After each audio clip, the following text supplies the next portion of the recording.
नमस्कार. कथित आक्षेपार्ह ऑडिओ क्लिप प्रकरणी विजय चौधरींवर कठोर कारवाईची मागणी.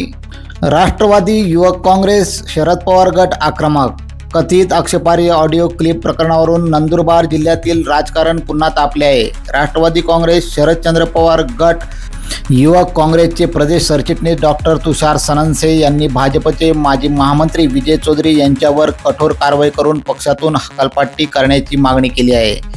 या कथित ऑडिओ क्लिपमध्ये केंद्रीय राज्यमंत्री रक्षा खडसे, माजी खासदार डॉक्टर हिना गावित आणि महिला प्रदेशाध्यक्ष रोहिणी खडसे यांच्याविषयी आक्षेपार्ह उल्लेख करण्यात आल्याचे त्यांनी म्हटले आहे. नंदुरबार जिल्हा हा सुसंस्कृत असून या प्रकारची निंदनीय विधाने करणे कोणत्याही राजकीय पक्षाच्या संस्कृतीला शोभणारे नसल्याचे त्यांनी म्हटले आहे.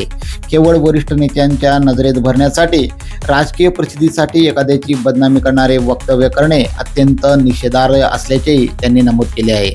या प्रकरणात संबंधित स्वीय सहाय्यकास पोलिसांनी अटक केली असली तरी खऱ्या दोषींवर कठोर कारवाई व्हावी, तसेच भारतीय जनता पार्टीचे विजय चौधरी यांची तातडीनं पक्षातून हकालपट्टी करावी अशी मागणी त्यांनी केली आहे.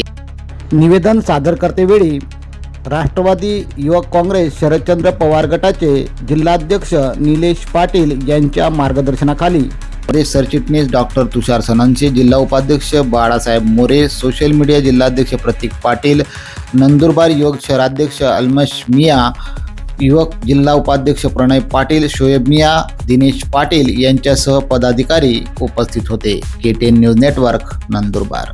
नंदुरबार पोलीस अधीक्षक कार्यालय या ठिकाणी गेल्या काही दिवसापासून महाराष्ट्रामध्ये भारतीय जनता पार्टीचे माजी प्रदेश महामंत्री श्री विजय चौधरी यांच्या कथित ऑडिओ क्लिप्सने एक खळबळ उडवून दिलेली आहे.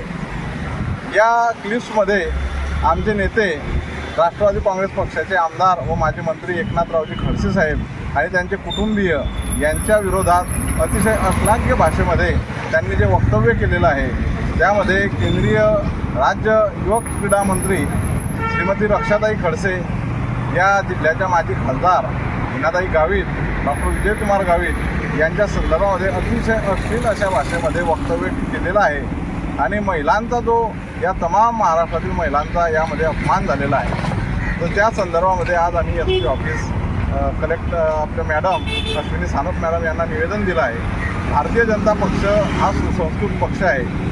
या पक्षामध्ये आम्हीसुद्धा काम केलेलं आहे आणि अशा पक्षात जे महामंत्री म्हणून ज्यांना पद दिलं, त्यांची क्षमता नसताना त्यांना ते पद दिलं गेलं आणि अशा व्यक्तीने अशा पद्धतीच्या 3,500च्या वरती क्लिप्स अशा आहेत अशी बातमी आहे. या क्लिप्समध्ये त्यांनी जी भाषा वापरलेली आहे ती अतिशय निंदनीय आणि निषेधार्ह भाषा आहे. त्यामध्ये त्यांचा जो PA आहे त्याला अटक तर झालेलीच आहे. मला तर वाटतं की त्या PAने समाजासमोर यांचा पुरखा फाडलेला आहे. अशा प्रकारची प्रवृत्ती जर भारतीय जनता पक्षाच्या या नेत्याची असेल तर त्यांना तात्काळ अटक व्हावी व या सुसंस्कृत जिल्ह्याचं नाव जे महाराष्ट्रामध्ये खराब होत आहे ते कुठंतरी थांबलं पाहिजे. अशा प्रकारची मागणी आम्ही पोलीस अधीक्षक मॅडम यांना केलेली आहे.